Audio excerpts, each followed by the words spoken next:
لیکن یاد رکھیں نصیحت کرتے وقت چند باتوں کا خیال رکھنا ضروری ہے تاکہ سننے والے کی دل آزاری نہ ہو۔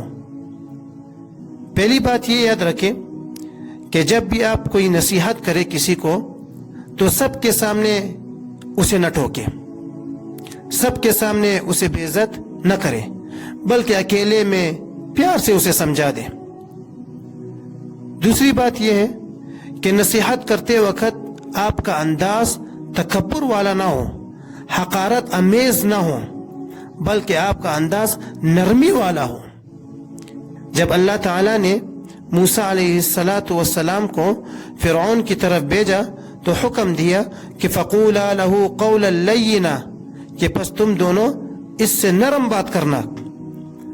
دیکھیں اگر فرعون جیسے شخص کے لیے نرمی کا حکم دیا گیا ہے تو ایک عام انسان وہ تو اس سے زیادہ حقدار ہے کہ اس سے نرمی کی جائے۔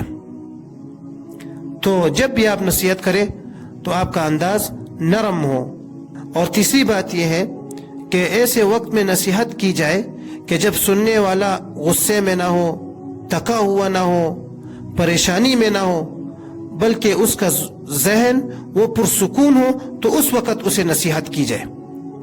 تو یہ 3 اہم باتیں تھی۔